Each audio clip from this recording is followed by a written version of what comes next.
minha moça. 80k. 80 motherfucking thousand. ESL arrives in Brazil. Yes, indeed. The ESL Brazil Premier League is arriving with the real cash prize. $80,000.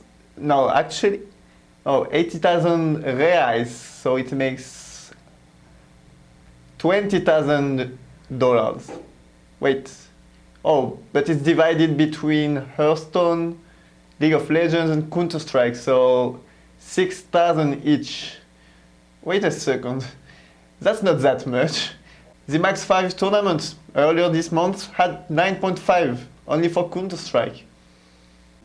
It doesn't seem much, but keep in mind, this weekly tournament will be with cash prize on the internet, and that's new, so that's not that bad. The most important news here is maybe not the cash prize. ESL is going to build their own studio. ESL really starts to believe in Brazil and they start to invest, and that's a good sign. What a time to be alive! We are about to witness the comeback of MIBR. You know, that team that won the ESWC in 2006 with FNX. Actually, FNX doesn't seem to like them so much, he said. If MIBR is really coming back, it will be a joke, in my honest opinion. They'll end up killing the name that has been well represented. Fire in the hole! Shots fired! So this is cool, having the comeback of MIBR, but they might have to find players and win titles before they are respected again. And let's talk further about FNX, because his team just made it to the top 5 of HLTV ranking, and that's something, really. They are now part of the top 5 in the world. But this small victory can only remind us how they almost, really almost won a tournament. This time it was so close I cannot believe it. They were in the final of the DreamHack Leipzig in the first map. They had 15-14. They had to win one more round. But Navi came back and won the overtime. On map 2, again, 15-14 for Luminosity, but Navi comes back and wins the overtime. It seems like Luminosity's fate wasn't to win that day. This being said, going to the final and almost winning the tournament is already a great accomplishment. So I will take this time to congratulate Luminosity and also take a minute to watch FNX and his amazing aim. Like, woohoo! Have you seen how he destroyed SK on overpass? Last 2 rounds were aces for FNX.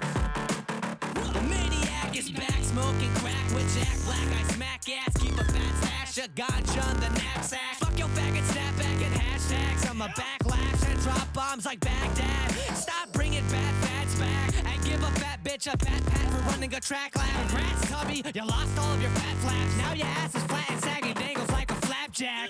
Got some weed, sit back, enjoy you some.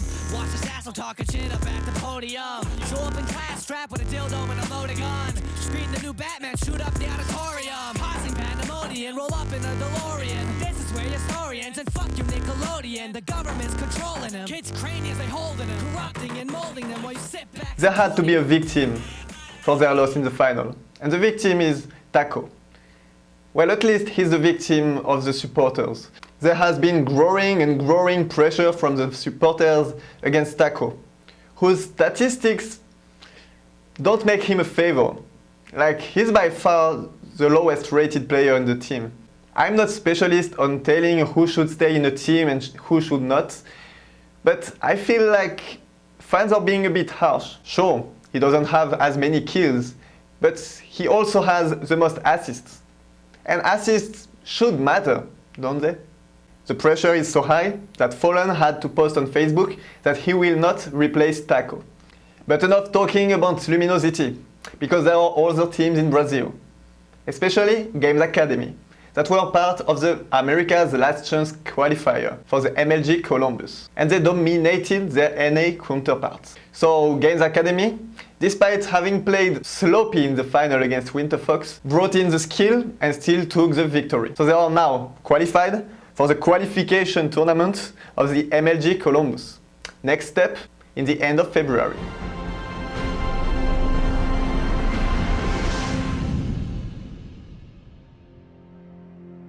The main news in League this week is another punition for pain gaming.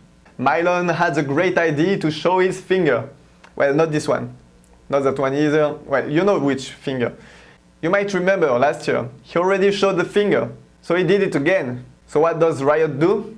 They kicked him out for 2 weeks. So now Pain will have to play with another sub.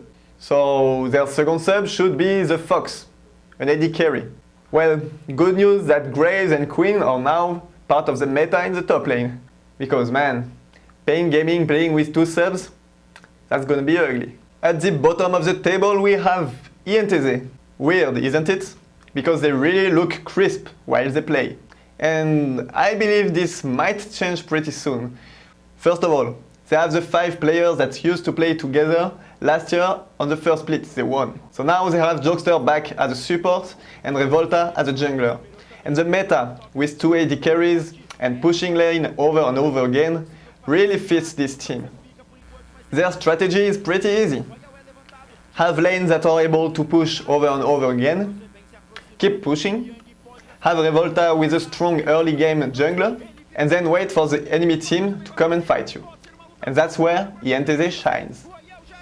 On the top of the table there is KD, who got rid of CNIB 2-0.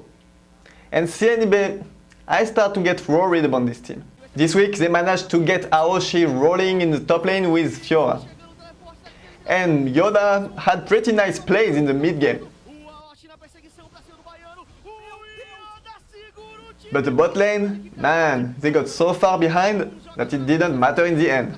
They lost team fights and they lost games. That's pretty much it for this week. Also keep in mind there is still the Challenger series going on. And finally, we learned this week that unicorns don't make a difference between Joko GG and Joko LOL. The CNIB coach Djokovic is not going to Europe. Thanks for watching and remember, follow, share, subscribe and see you next week.